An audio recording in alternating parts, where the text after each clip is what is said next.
Brett Wales Music Festival's podcast show. In this episode, we speak to Bo Ayars. You could shake this hand and shake Elvis's hand. 2 degrees from Elvis Presley. Yes. Brett shares a romantic memory. I ran off and went to the toilet. Charlie drinks some water. Ben does some dancing. And much, much more.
Greetings to our one viewer. Welcome to another episode of the Brett Wales Music Festivals podcast show.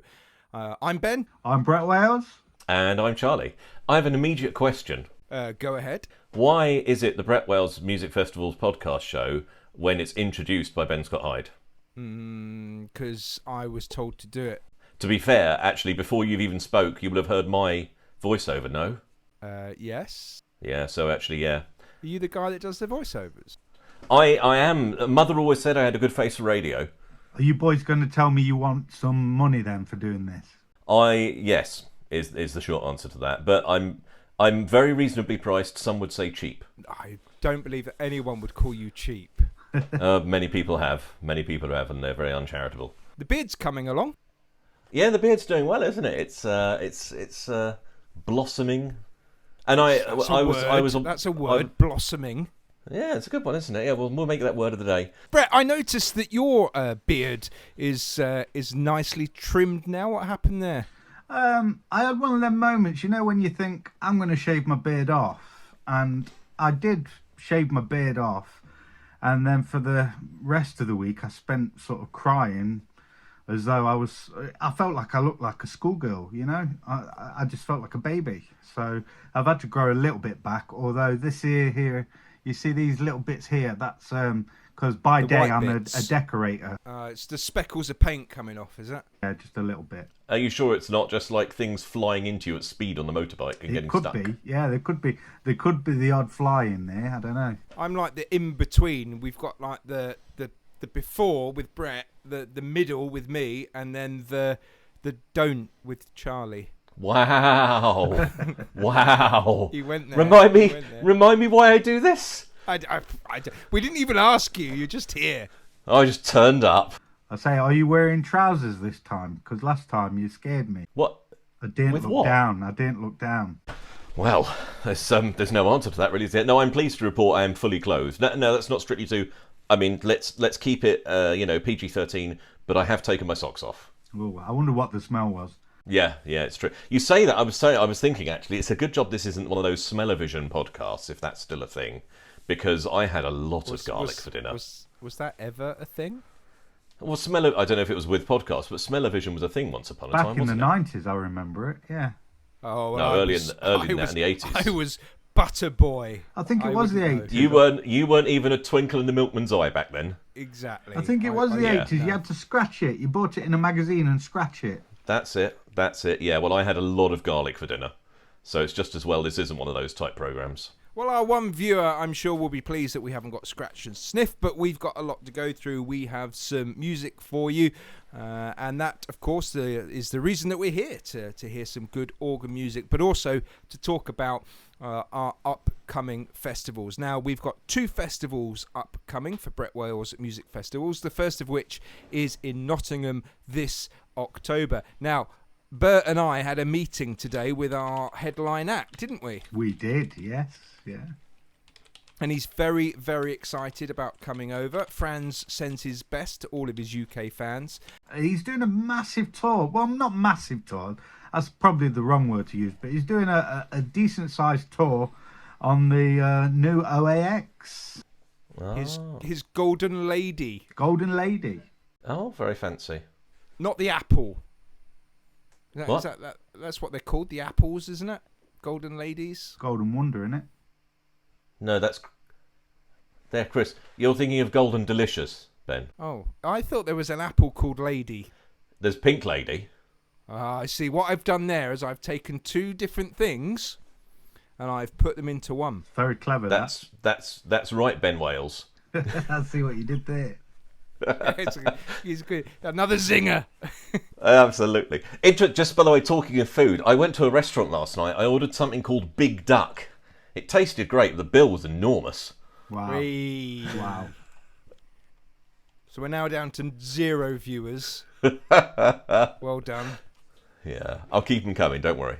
So bookings are coming in for Nottingham in October. The dates are the 13th of October to the 16th of October, through the Friday through the Monday. And if you want to stay with us a little bit longer, you can do so on the Thursday night. And we'll be there setting up, but it's an opportunity for you to meet Franz on the Thursday night if you wish to do so.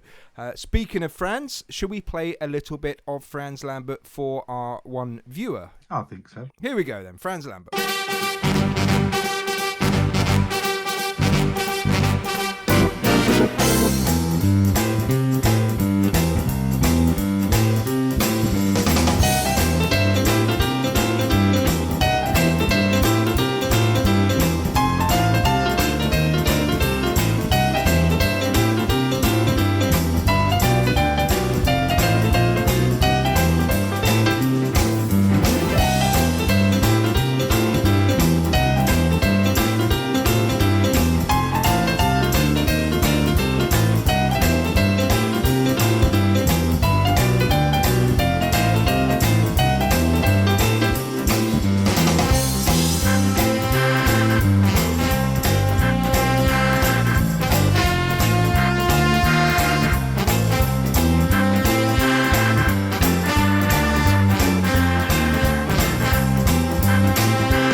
So, what have we been up to, Brett? I understand from a little birdie, that you are recording a a Helios 2 album.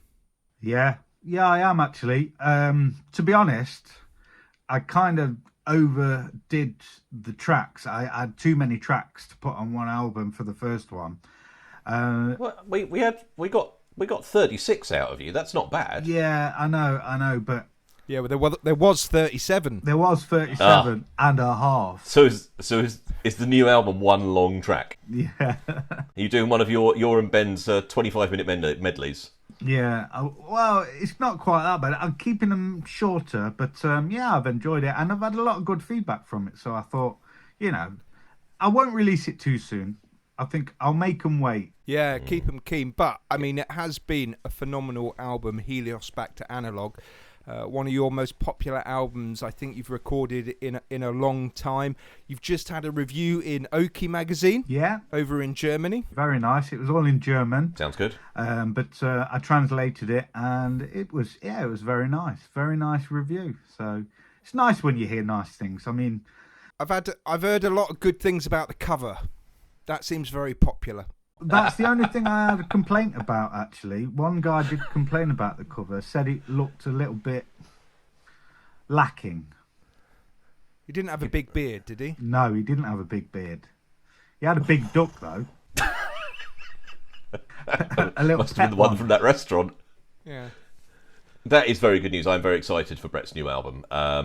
What I was going to say was more so the new cover, surely. I am mildly interested in the new cover. For our one viewer, do you just want to clarify the story about the cover, just in case he doesn't understand or she doesn't understand? Who, me?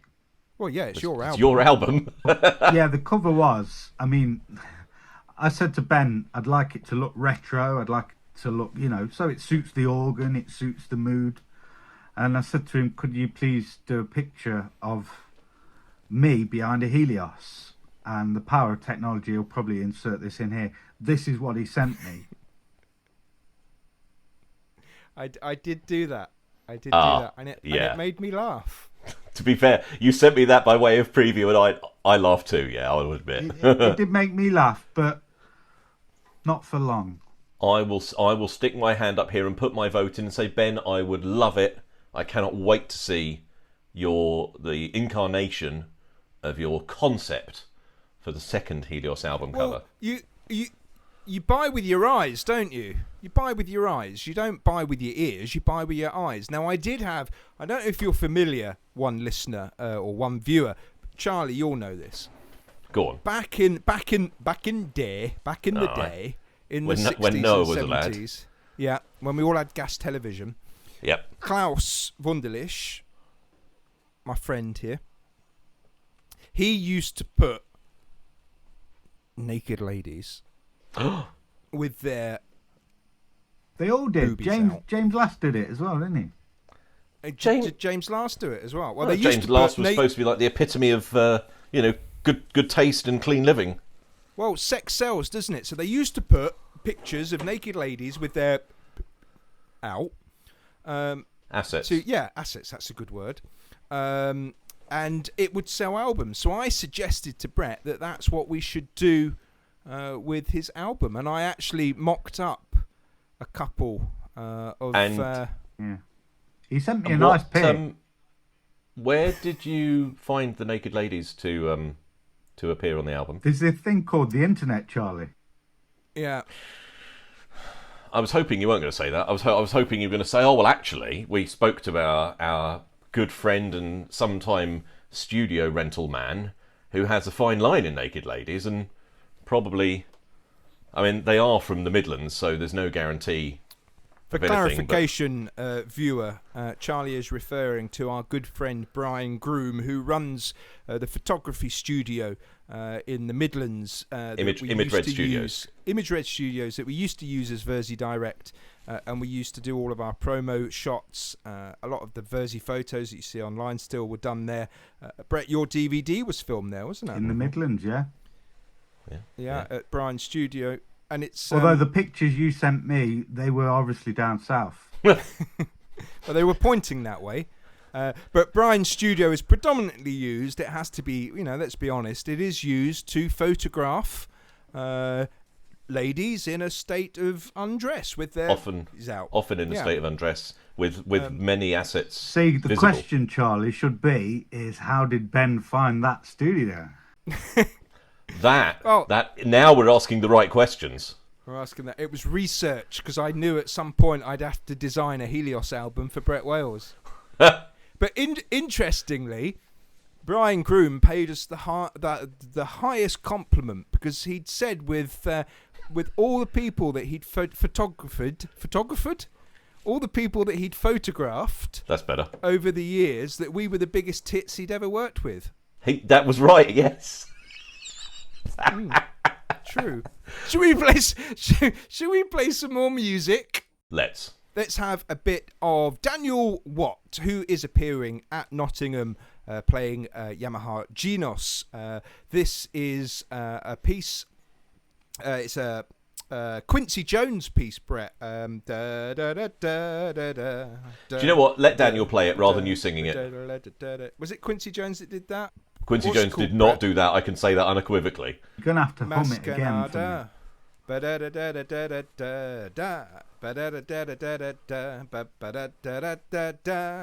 Oh, that is Mashkanada, yeah. Or was it Burt Bacharach? Do you know what? Let Daniel play it, eh? Well, Daniel did it because he's playing it now.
Very excited. This is a special podcast edition.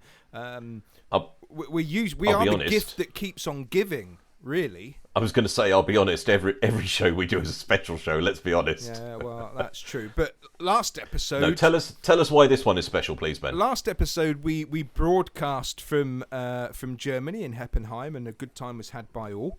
I believe they call that on location. Is that the technical term, is it? That is a technical term, yes. We were on location. Wow. In country. Look at you with all the knowledge. All the lingo. Yeah. That's what I was looking for, yeah. Yeah. We're very excited. We are bringing you a special interview, which is not related to the Brett Wales Organ Festival, but it is organ related. Because that's why we're here, really. A little treat. A little. Oh no, I think it's a big treat. Big treat. a big treat. Yeah. Because it's not related as such to the Brett Wells Organ Music Festival, but it is related to organs, and that's why we're here, for a love of each other's organs. No, it's okay. I was going to say we were on location, but this time from the safety and comfort of our own homes and via the magic of the internet, we have a special guest. Brett Wells, who was our special guest, is our special guest for this episode. Our very special guest is a guy called Bo Ayars, all the way from America. Yeehaw! Indeed, from the state of Oregon, the city of Portland. Named after the spice, of course, or the herb. Yes, absolutely. Actually, they don't call it oregano in America. Do they not? No, What do they call it? Oregano. See, I've heard this, and allegedly, oregano is actually the correct pronunciation. I beg your pardon? Allegedly, oregano is actually the correct pronunciation. Well, Allegedly. yeah, no, I'm Okay, not so convinced on that. keeping it on topic and keeping it on track. Brett, why is Bo Ayars so special to this podcast? Why is it relevant? Who is this person? He's a very, very, very talented man. He's performed and arranged for the likes of Elvis Presley, Liberace, Barbra Streisand, to name just a few. But very, very talented. I'm not going to give too much away. You can see the interview later, but very interesting and very excited to have him on the show. And a lovely guy as well, as you'll see. So let's give a big Brett Wells Music Festival podcast show welcome to Bo Ayars. Hey! I feel quite honored to be asked to speak, and I do like to talk, so be prepared. So, Bo, you've worked with some of the biggest stars, not to mention Liberace, Barbra Streisand, Diana Ross. Quite a lot for an organist. Tell us, how did that all come about? I started out playing piano bars. I actually also played organ in a couple of those piano bars. I went to Vegas and I answered an ad for a music conductor for a group, and that led to working with a guy named Joe Guercio, who was my mentor, who was Elvis's conductor. And through Joe, I met Barbra Streisand, Robert Goulet, Diana Ross, Jim Nabors, so many other people, Shani Wallace, so many other people. And it just kind of blossomed that way. And it ended up with really a fun life. I kind of wish I had to do it all over again. I also wish I had taken more pictures. I know a lot of people enjoy looking back at their photographs of them, but it's really been a lot of fun based upon that slow progression of meeting people, being able to do what they want you to do, and then continuing on to the next level. So, Bo, how old were you when you actually worked with Elvis, and what was he like? Elvis was, let's see, Lord, when I'm at this age, I got to think back. I think it was in 1968, about 1968 or 69. I didn't really get that close to Elvis. I was the organist, and he was fun to watch. I wasn't what one would call a fan, coming from the word fanatical. But I did enjoy watching the way he worked the audience and the audience's reaction to him. He really, and the years that I was with him, he really performed very, very well. Toward the end, he was, I don't know, kind of not caring as much, or he was getting into his fat period, and the performance levels, to me, went down quite a bit. But he was surrounded with probably some of the best musicians you could find anywhere in that style. And Ronnie Tudd on drums was just incredible. He ended up working for Neil Diamond. Yeah, he was Neil Diamond's drummer. Yeah. But I just sat back there on my B3, and I got paid.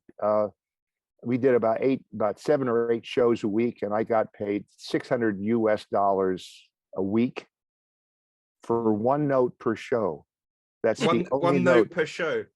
Yeah, the only note. He said, the whole thing starts with the 2001 theme.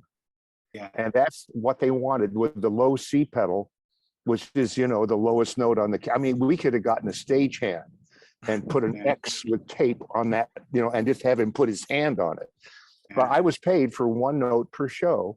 And, Gercio would, Joe, the conductor, he'd point to me and I just clomp on that C pedal, full volume, and everybody would go, ooh, and clap and scream. And of course, it wasn't for me. And then they'd hit the trumpets, bum, bum, bum, ba-da, and then Elvis would come out. And after that, I could have gone home. I was through. I made a cheese sandwich and forget it. So, but you had to. I mean, it's just all this stuff. I had no music. You just play the songs that Elvis made popular, and I mean, we all knew them, and we just played them. It was fun. So that's what Elvis was for me. So getting back to you, Bo, obviously you play the piano and also you play the organ. Are there any other instruments you play? I picked up the clarinet in grade school. I was living in California. I was born in California, and they had a program of music in public schools. And so they gave us instruments. And so I said, let me try a clarinet. So I played clarinet for a while, and then it was a bad one. Then my parents bought one that was really, really quite good for about 100 pounds. And then I kept it for about 25 or 30 years and didn't use it anymore. So I sold it for 100 pounds. So broke even that. If only eBay was around then, eh? Yeah, right. But I went to Oberlin Conservatory of Music in Ohio, in this country, and got a chance to go over to Salzburg, Austria, to study at the Mozarteum. That was their third year abroad program.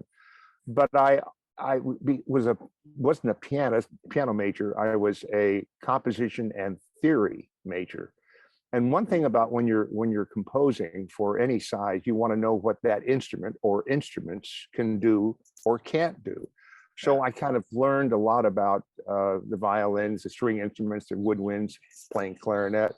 I played a little baritone horn, little tuba, string bass, xylophone. So I just got a feel for that.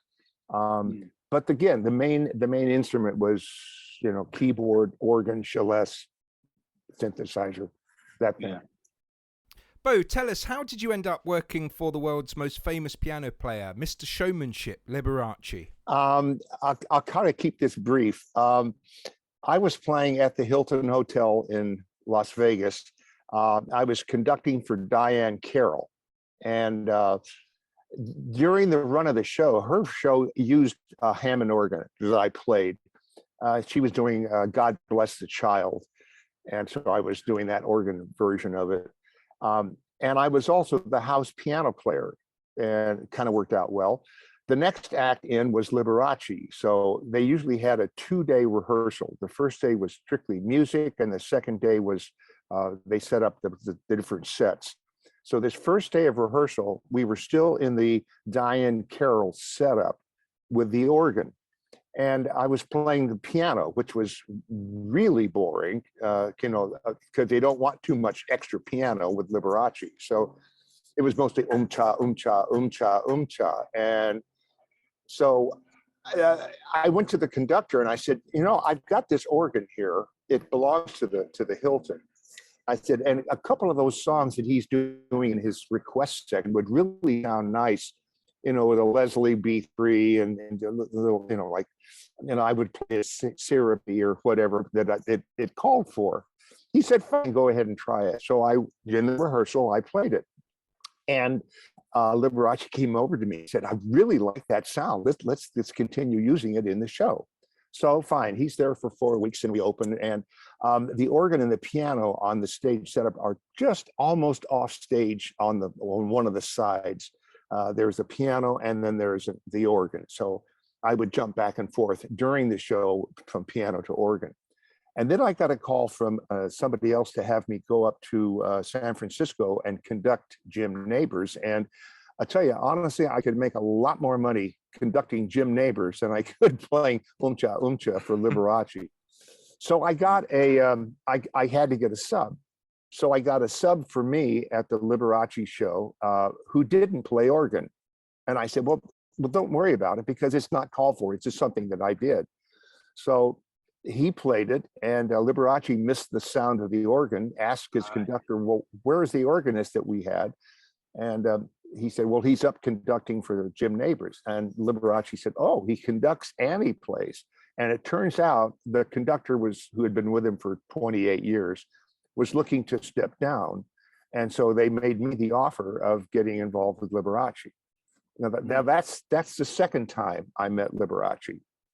The first time I met Liberace was in 1953. I was about 11 or 12 years old, living in the middle of this country, in the state of Indiana, not far from Chicago. Liberace and my second cousin came driving through because my second cousin was an ice skater with ice capades. And he and Liberace came driving through on the way from LA to New York City. Back in those days, not too many planes. You either bus or train or you drove. And so they stopped off to see our family, that my cousin George's relations. And so he dropped by and he said, oh, this is Liberace. We're going to New York City. He's going to be playing at the Plaza Hotel in New York. And my mother was just so excited. And, of course, I've been playing since I was, I guess, about 4 or 5. And she said, oh, Mr. Liberace, my son plays the piano too. And he said, why don't you play something for him? I thought, oh, right here he goes. So I played, I think, a Bach invention.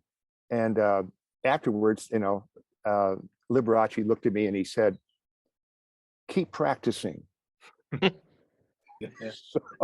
that was my first meeting with Liberace when I was about 11 or 12. And I brought it up to him many years later and said, you remember that time you traveled across the US and you stopped and that little kid played the piano? Oh, he says, I remember that. He said, I thought that was me.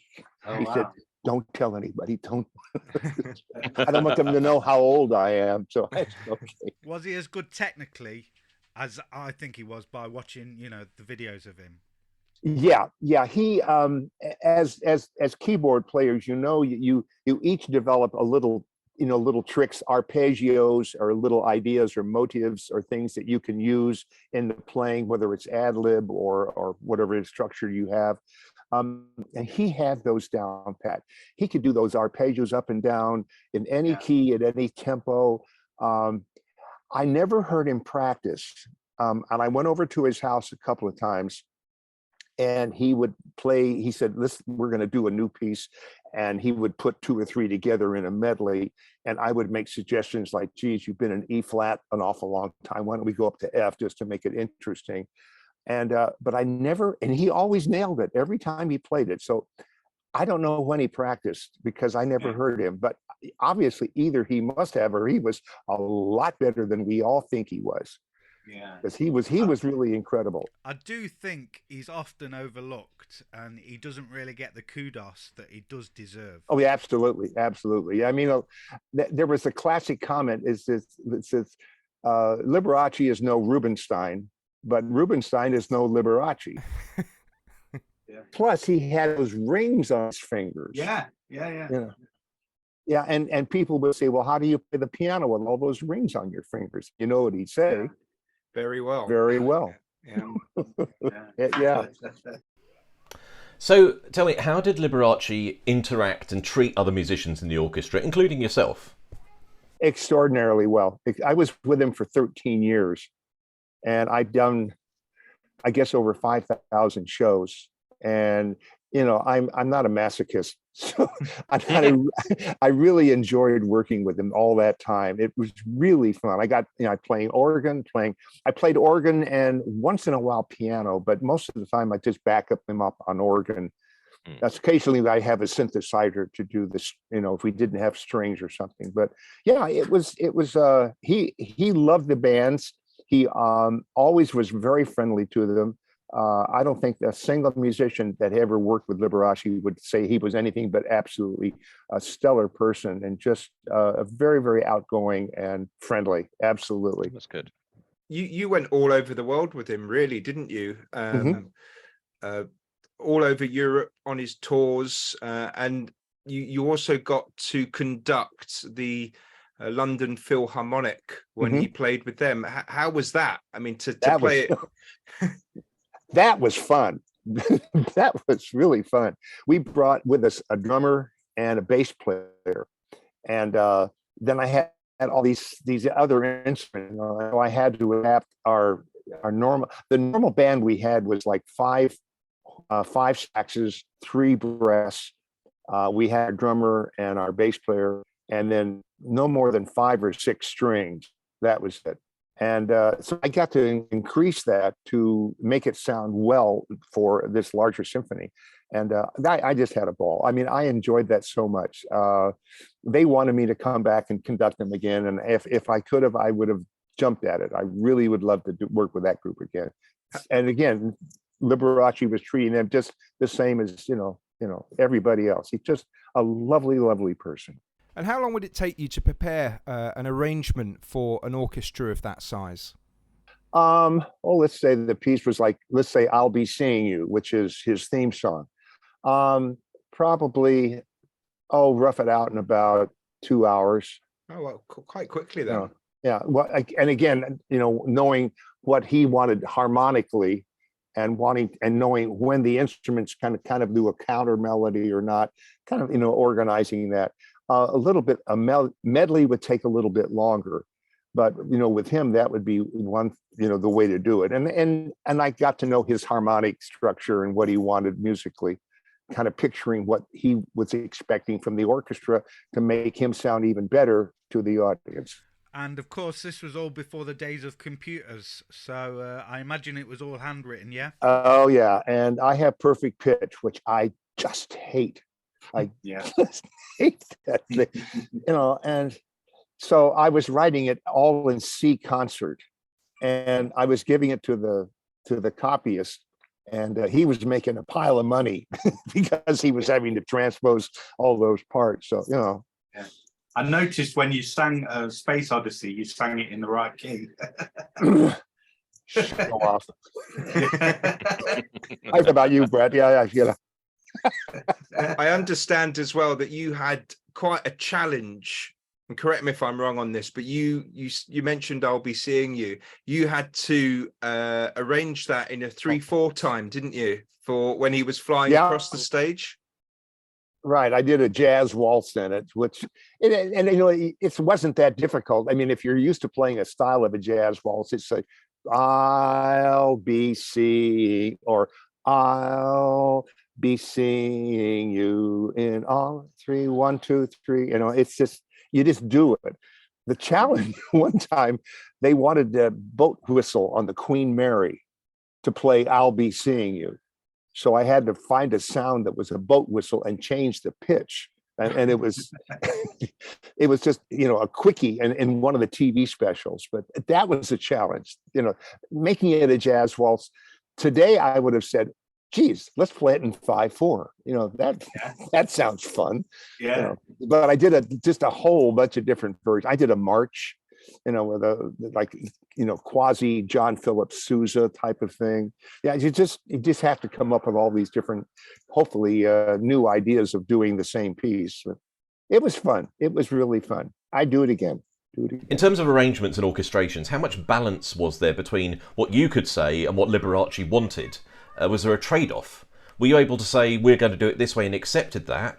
Or would Liberace just say, this is exactly how he wanted it? Very little comment or input from him. When I started with him, the charts had already been written by his former conductor. So I was using those as kind of a template to say, okay, this is what he likes, obviously. So the other conductor had gone through that. So I just kind of continued on. I stuck a couple of little different, maybe a little more jazzy elements into it.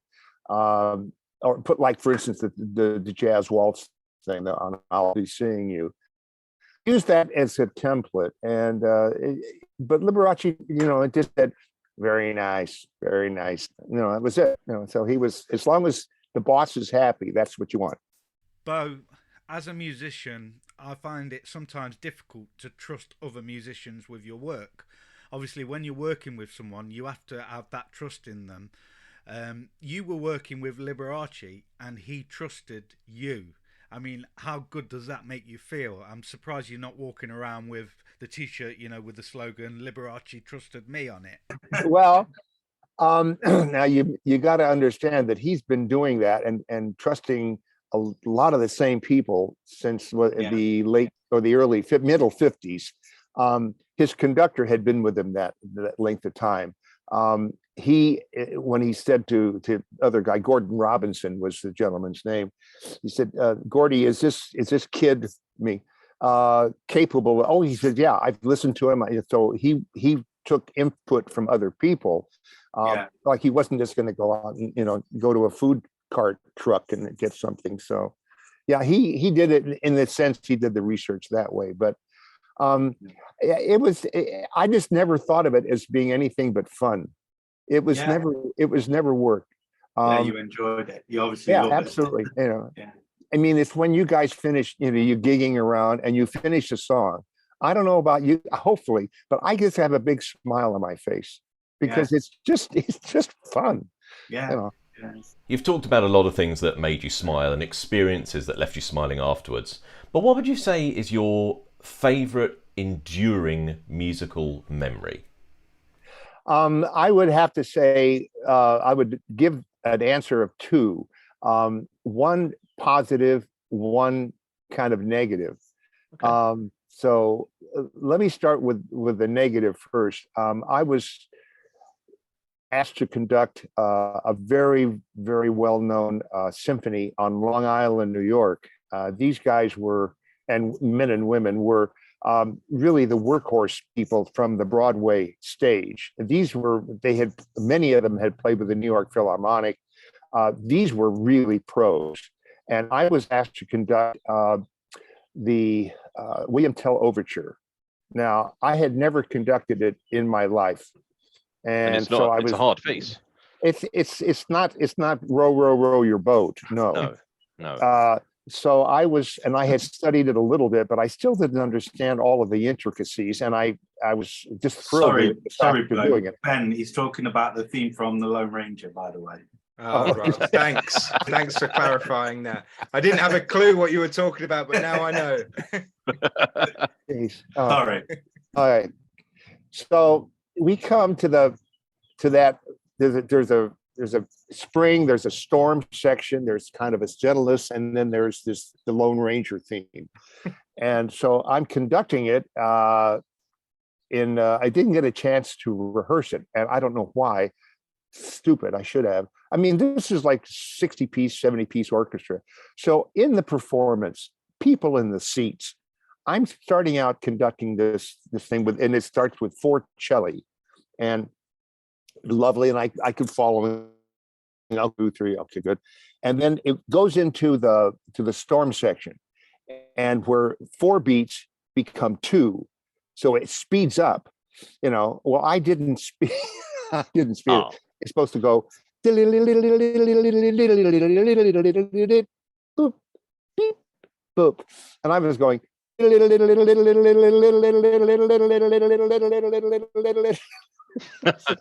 And they followed me. They followed me, and somehow the concertmaster decided, no, we can't have this. So he just started, moving, and then everybody followed him. And I saw what he was doing, and I realized what I was doing wrong because it didn't sound like the record. So then I followed him, So, and we got through the Lone Ranger and Tonto, and we finished, and big applause. And I turned around and bowed. And then I turned back to the orchestra and I just kind of embraced them as much as I could. And I said, thank you, because they had saved my butt. They really had saved my butt. And I guess the positive one, there's been a lot. I guess the first time that I realized I was conducting Liberace was one. I finished, it was in Baton Rouge, Louisiana. and it was, the kind of a big 18,000 seat arena, very echoey. And I had finished, and I was walking over to the side. There were a bunch of his fans, and they were all pushing their programs with a pen up to me. They wanted me to sign their program. And I said, what? I'm just a conductor. Oh yeah, but so I did that. Yeah, that's the happy point of knowing that you're doing something that is worthwhile, that's making people happy. And I guess in addition to that, I do a piano bar every Tuesday night here in Portland. And we have a kind of a camaraderie of singers and listeners, and it's just a lot of fun to do. And I realize that these people, are gaining, a lot, sometimes the ability to perform in front of people. For me, it's just fun, but they're really learning from this. And we work with them off and on now for several years, and you see the progress people have made. That is a positive thing too. It's like, yeah, I'm doing a little bit to help others, and that's also a very nice feeling. So yeah, it's really hard Charlie, to limit it just to one, but the negatives, and hopefully you learn, and then you experience the positives, and it keeps you going. So I turned 82 last April. Wow. And I'm ready for another, at least 60 years, and maybe Good, not man. 80, but Why not? 60. Why not? Because it's So fun. even after And the who Long wants to Island stop Con- doing something that's fun? Well, exactly. Yeah. And that's all I'm going to say about that, guys. So, So even after the Long Island concert, were you able to smile and have a laugh about it with the other musicians once it had finished?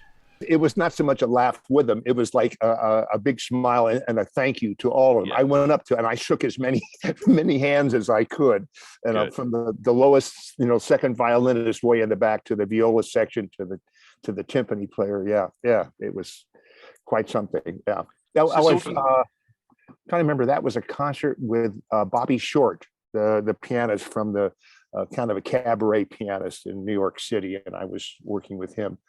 But yeah, it was a little bit of a comeuppance, and you think you can handle it, and suddenly, no, you can't. And you have the support of musicians who have played the piece from memory upside down, and they were helpful, and I was so appreciative that they were. Talking of thank yous, in your book, you said you had a birthday whilst you were in Vegas with Elvis, and you actually got a present from Elvis. I had Glenn Harden was Elvis's pianist, and turns out that Glenn and I have the same birthday. He was also 82 last April. So on our birthday, we were at the Hilton, and afterwards, Glenn said, "Hey, it's our birthday, right?" I said, "Yeah." He said, "Hey, let's go up and meet Elvis. You want to?" "Oh, okay, fine." So we went up to the 30th floor at the Hilton and walked in, and there were several people around, and so Glenn says over to Elvis, it's Elvis. He says, "I got a birthday today, and of course, it's Bo's birthday too." "Oh," Elvis says, "Oh, Bo got a little something for you," and he comes towards me. I'm thinking, Cadillac, maybe a diamond bracelet, maybe a just a little fur something. coat, something. So he shook my hand. That was it. That was so. So from now on, I mean, if you were here, you could shake this hand.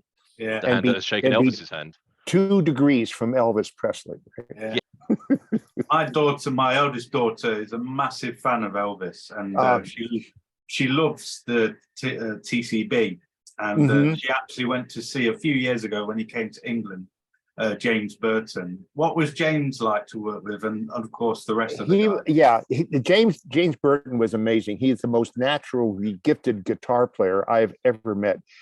We worked a couple of recording sessions for Jim Neighbors, and we said, "Jim, it should be something like this," and he said, "Okay, well, let's do a take."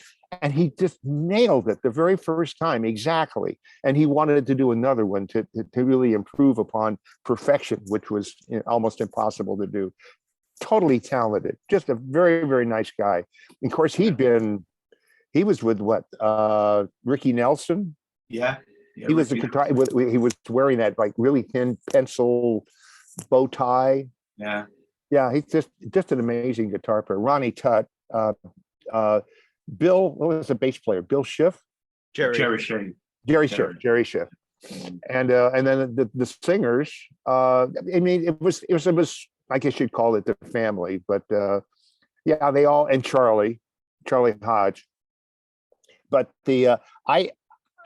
when we were in Vegas, I was staying at the Hilton with Elvis, and I came down and I had breakfast with his manager, not his manager, that's Colonel Parker, but the guy who was in charge of making things happen. The Colonel would say, I want such and such and such, and Tom would say, okay, I'll do it. But he said the Colonel had an amazing ability of knowing the crowds. They had booths everywhere selling Elvis toothpicks and hound dogs and all the kind of merchandise you can imagine.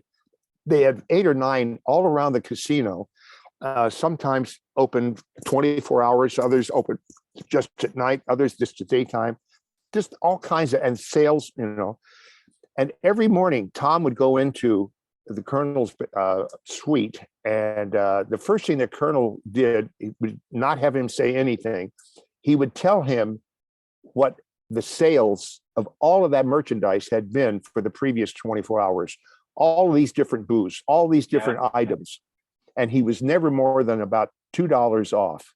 Yeah. Every single, I mean, he really knew what the people coming to see Elvis would be spending. And, you know, that's the carny, that's the carnival guy in Parker. Yeah. Did you see the film? Yes, I did. Yeah. What was your opinion of the performances of Austin Butler and Tom Hanks? Having met the real people. Yeah. I think I would never have thought of Tom Hanks for that role. I don't know. I just, he's the kind of, not the goody two shoes. I mean, but he's very talented, but to play the heavy like that's a little unusual. I enjoyed the movie, from an entertainment value, and I saw a lot of the characters that I had seen. There were actually some videos of these actual, Red and the bodyguards who were surrounded Elvis and were with him everywhere. And it was a good movie. I enjoyed it. I really did. What about the Liberace movie? Well, there were two behind the candelabra. I think was a lot of fans didn't like it because they felt it was not true, but there was a lot of it that was true, and whether they like to admit it or not. That was the Michael Douglas one, wasn't it? Yes, right. And Matt Damon, and it was true. It was interesting, and supposedly they were going to get Marvin Hamlish to play me. So I'm flattered with that. Yeah. The problem was that tragically he died before the production. So, so I can, once in a while, if I feel down, I can think, well, they wanted Marvin Hamlish to play me. So I could have picked,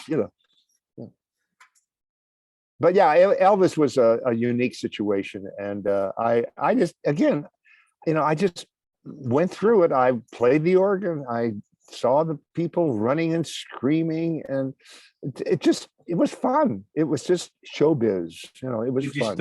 Did you still get your $600 for the one note in the film? No, actually, I get about $28 a year. Really? Probably, about 20 pounds a year from the use of of my one note in different movies. Maybe there was a movie where they showed the movie on TV, and the actors were watching the plot. They were watching this TV set, and it happened to be the Elvis special or something. So I got paid like 20 pounds for it or so. I still reckon that might be a world record, though, for the most amount of money earned from one note on a Hammond organ. Yeah, probably, yeah. And I didn't even use my hands. Yeah. Bo, you worked with Diana Ross and Barbra Streisand, two of the biggest divas. How did you cope with that? The Diana Ross, again, my mentor, Joe Gercio, was asked to produce a lot of acts for a lot of singers. And when Diana first separated from the Supremes, her manager called Joe Gercio and said, we need to have a meeting. So had it at Joe's house in Vegas. And I went over, and there was Diana Ross with a couple of her bodyguards and her manager and Joe and I. And that meeting of about 2 hours, I played a little bit, and that meeting was just a little strange. She wanted to do a song that in this new show that Joe was going to produce for her, that she said is so important to her life. And it talks about people who have also been oppressed. And I'm sure she was very sincere about it, but the song was Hava Nagila. And I just couldn't see Diana Ross singing Hava Nagila. No. You know, she to me was better than that. It was all of the songs that she all the hits she had. So, well, and needless to say, we didn't get the job of producing her show, but that was my reaction to Diana Ross. You know, really a nice lady, but just had her, you know, going along a different path. Maybe that was it. And then Joe produced for Barbra Streisand, and that was fun. I actually played piano for her in the shows, and she was very, very. She wanted perfection, and she would go to any lengths to get that perfection. And honestly, if you're a singer and you're out on stage, you want to be surrounded with the absolute best material, musicians, lighting, sound that you can, you know, money is no object. It's got to be for the performance. And that's what she was demanding. But, you know, she was funny. I mean, she had a great sense of humor. And I would go over to her house in Beverly Hills with Joe, and I'd sit on the piano bench right next to her, you know, and I'm playing and she's singing. And I had to stop and think, oh my God, I'm sitting on a piano bench with Barbra Streisand. Okay, why not? So she'll play it. And at the time, I had a goatee and a mustache, and I kind of looked like her ex-husband, whose name escapes me now, but he was in the movie, in the TV, on the movie MASH. Played one of the doctors. Yeah. Anyway. So, but nothing was ever said about that. So, yeah, and I did several shows with her in Vegas, and that was very fun. That was very fun. So we were talking earlier about the Hammond organ. It's certainly got a lot of history. The Hammond organ, as I understand it, was a gentleman named Hammond invented this organ back in the late teens or early 20s, and was asked to use it in a Broadway show called Jumbo. And the conductor of the show was Paul Whiteman and his jazz band, which was a big thing back then. He was the one who did the Rhapsody in Blue with Gershwin. Okay. And but he needed a calliope, and so they adjusted the Hammond organ, this very small original one, and it fit in the pit and could approximate the sound that they were looking for. And that, as I understand it, was the first use of the Hammond organ. I may be wrong on that, but I think that was as early as the early 20s. So this organ, the Hammond, has been around a long, long time, and has, you know, grown to 2 manuals, and then all of the different speakers that you can put with it. And yeah, it's an amazing instrument. I don't know if it's the ultimate, but it's for many people playing jazz on it, or even in churches, it's still very, very appropriate for a lot of different occasions. I think it'd be safe to say, as we were commenting earlier, the Hammond sound itself is iconic. And like Brett said, it is its own sound. Mm-hmm. And even the Wersi brand that Ben and Brett play, you have dedicated Hammond sounds alone in that. Even if Wersi has its own sound, and people, you know, those of us who play it and listen to it are very familiar with the Wersi sound. And in and of itself, but then people will use the Wersi to generate the Hammond sound because they want that iconic thing. And like we said, we're seeing it even in, you know, modern music pop videos. You're seeing Hammond organs, and in the case of Daft Punk, a Wersi organ, where we're, you know, so people are. I think it's a force for good. I don't think they're doing it ironically. I think it's a force for good that they're showcasing these instruments even to the modern day. I think so. The funny story with me and the Hammond organ is I was doing a recording session in the East Coast, and I had a synthesizer, and I was trying to approximate a Hammond organ sound that had the Hammond organ sound, but I wanted that great slow starting spin of a Leslie, to get that going. Couldn't do it. And the engineer said, well, actually, we have a real Hammond organ out in the hallway. Wow. So instead of using the synthesizer, I just went out and put the mics on that one, and I played the Hammond out there. But yeah, it's an amazing organ. Yeah, the very first time I played a Hammond was in the Musicians Union Hall in Los Angeles. I was trying to get a job with a group that was going to perform in Las Vegas.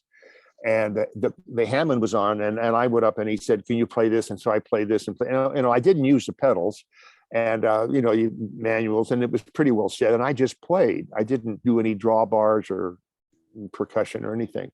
And I got the job. So 2 weeks later, I went to Vegas, really excited, my first job in Vegas. And it was at the Aladdin Hotel.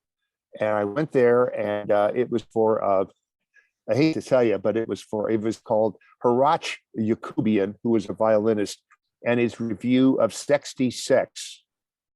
So it's Vegas.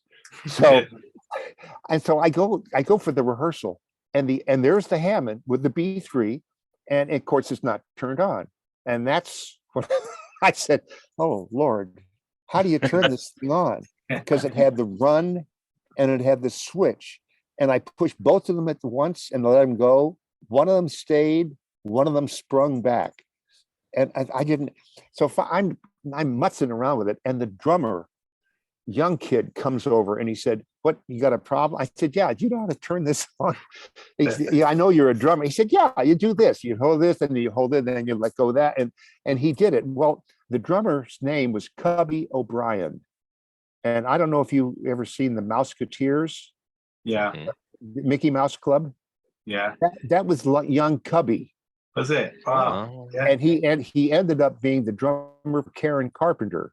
Okay. Oh, wow. Who was no slouch herself. No, so he turned the organ. So the first time I get a chance to play the organ in public for money, I can't turn it on. So that's and from that I got then I had the organ thing with Liberace. I had the Elvis. It's just the organ has kind of followed me around. So I have a very special place in my heart for any organist and any organ. So Bo, I want to mention your book. It's a fascinating read, full of lots of stories. Some of them you've shared with us today. But tell us, where can our one listener or our one viewer purchase said book if they wanted to do so? The website, it was a small letters, AX2 Music, lowercase, AX2music.com. Bo, thanks so much for agreeing to appear on our little show. Okay, you guys are all perfect major 6 chords in my book. Bravo. Bravo. Bo Ayars, everyone. Yay! Yay. We'll talk to you soon. Cheers, mate. Cheers.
in Hawaii, it's actually illegal to laugh loudly.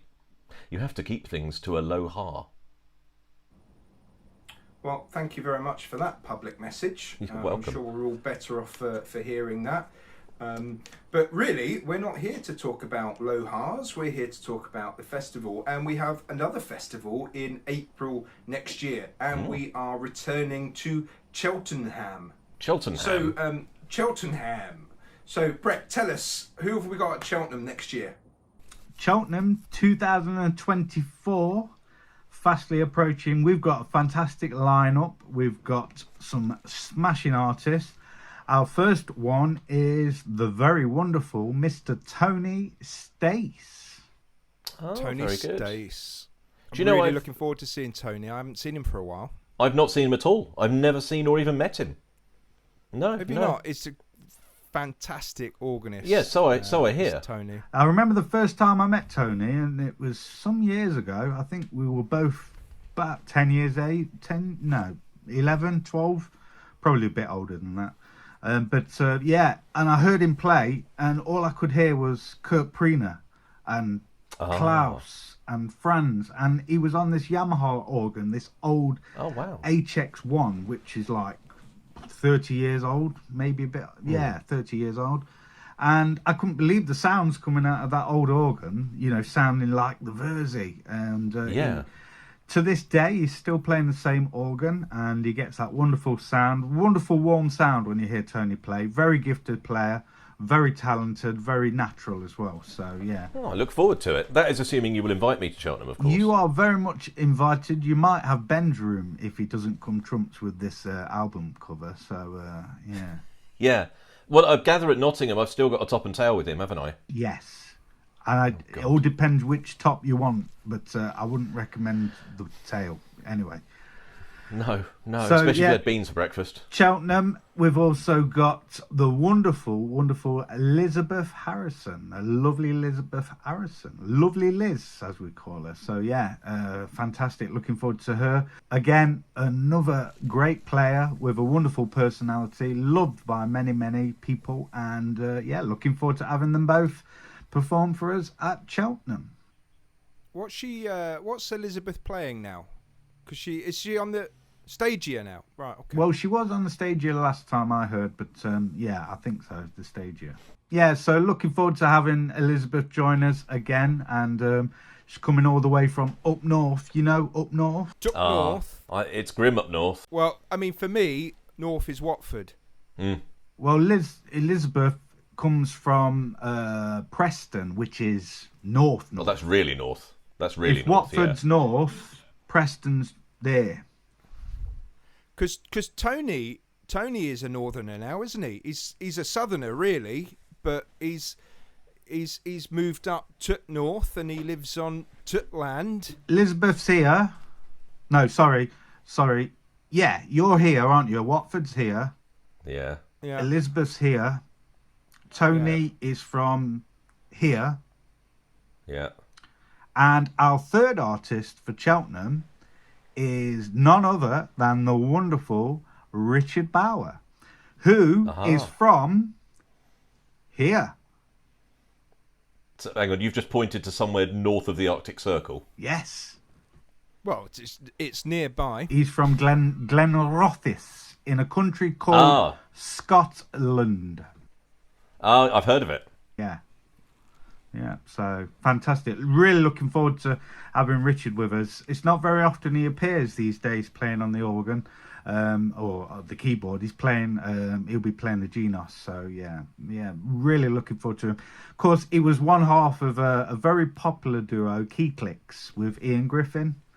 And great duet, absolutely fantastic performers, both together and in their own right. But we're really looking forward to having Richard. I was with him last year. I went up and did a show up in Fife, and it's cold up there, especially in December. I remember you going up there. Yeah, I remember. I'm very much looking forward to it. I might have to pay for my own room so I don't have to cuddle up with Ben to keep me warm on those cold April nights. Well, if you'd like to book your own room and not share with me, you can do so by visiting, I'm not going to do this bit, Charlie, voiceover man. Tell us where we can book. It's very easy and straightforward to book. All you need to do is visit www.bretwalesmusicfestivals.com and click on Book Now, and you can book online, or you can call our friendly booking team on the number that is going to appear on your screen very shortly, if not now, by the magic of editing.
And we've got a great lineup and a great weekend planned for you all at Nottingham. So let's talk through the weekend. You check in on the Friday afternoon or the Friday morning. Question. Yes, go ahead. Do you have to be wearing check trousers to check in? No, you don't have to be wearing any trousers if you don't want to. It's that sort of weekend. Are you even going to be admitted to the hotel if you're not wearing trousers? Well, no. Some people turn up in skirts. Noted for future reference. Carry on. Yes, so you check in either Friday morning, or if you're joining us on the Thursday, you check in then. And then we have the welcome concert. Brett, explain to our one viewer what the welcome concert is all about. The welcome concert is basically our first show of the weekend, and it's a welcome concert from myself and Ben Scott Hyde. And we'll be playing music to get you in the mood for a good weekend. You can see why we called it the welcome concert, can't you, Charlie? Because it's I see what you did there. It's very it was very cunning. Okay. It has been known on occasion that we've actually played Vilkemen from Cabaret at the welcome concert. How's that for? It's that. I mean, that's pure continuity. That's professionalism right there. Friday evening, we have concerts on the main stage, and who have we got Friday evening, Brett? Friday evening, we're going to have Adam Whittle from Cork. He's going to play for us, and then also fantastic John Smith is going to be performing for us. He's going to be playing on his Yamaha. And very much looking forward to seeing John again. I did actually see him a couple of weeks ago, and he was in fine form then. And and then for the late night on the Friday, we've got something a little bit different. That's all I'm going to say. Quite vague, I know. You've intrigued me, sir. Yeah. With your secrets close to your chest. Does it involve a mobility scooter and a fire extinguisher? Charlie, you've just ruined my whole evening. Well, you say that, but even with that cryptic reference, people will still have to be there to understand the magic, the unrivaled magic Very true. of a fire extinguisher emulating a set of bagpipes, because there's nothing quite like it. And only Brett Wales can achieve that. Yeah. Only Professor Wersi. So you've got big things planned for the Friday night late night bar, and you'll need to book to find out what that is. But you're in for a great night, and then we're into Saturday.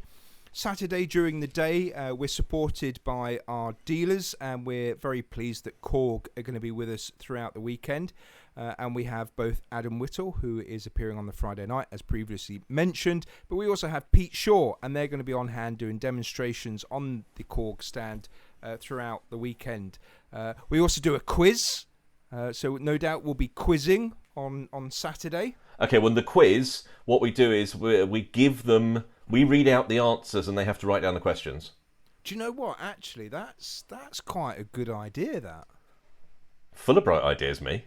The bit about giving the answer and they have to Listen, I like that. listen. Let's not talk about that on here, because someone else might read it and get the idea.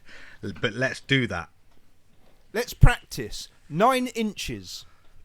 What is the stopping distance that you tell Louise she has in which to park the car? No. That turns out to be entirely wrong, and she crashes. No. And it's your fault. No, it wasn't that. The actual answer was the size of Bo Ayars' book. Oh, very good. Very good. I see what you did there. Okay. we were somewhat distracted there by that quite, let's be honest, ridiculous idea from Charlie. So then we'll have afternoon concerts as well, and then we're into Saturday night. Now Saturday night is the exciting night.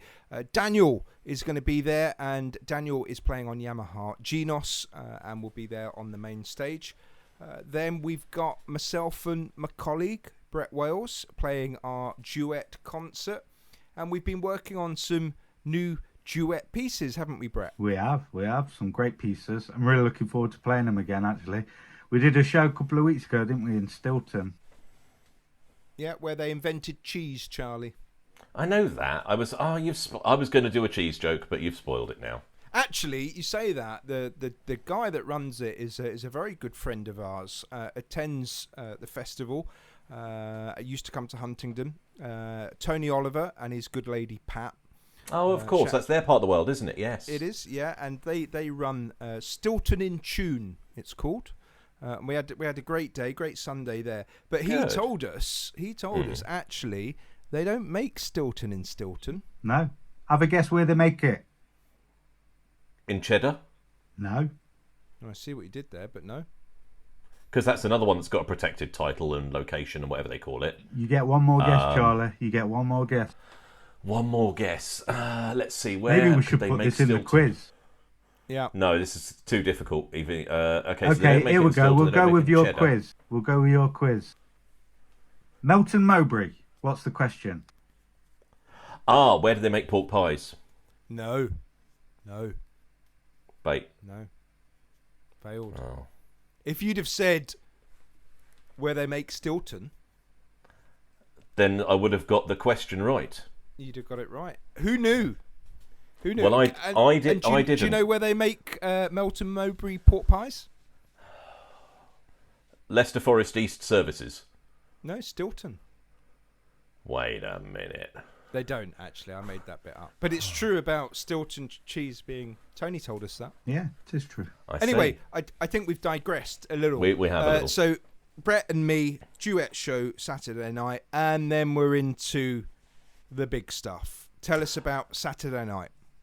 Yeah, so Saturday night, once Ben and I have finished on the main stage with our duo show, we'll then get back on to the late night. And of course, the world-renowned, the world-famous organist, Franz Lambert, playing in his Felsenkeller style. Now, I think we've covered the fabulous. Felsenkeller before. It's basically a place where his parents once owned a restaurant, and Franz originally was a chef there at the restaurant, but somehow made his way onto playing the organ there and entertaining guests over the years. I think he's been playing 50 years. I think it was about 40 years, and they shut it, didn't they? They finished with the Felsenkeller now, and they moved on to different places. But the Felsenkeller style, basically it's a relaxed evening. People can sit and enjoy Franz's music. They can stand up and look around the organ, or they can get up and dance and enjoy the music and the personality of the one and only Mr. Franz Lambert. Brilliant. So I think you've presented us with a great segue there. So let's hear a little bit of the great man himself, Franz Lambert.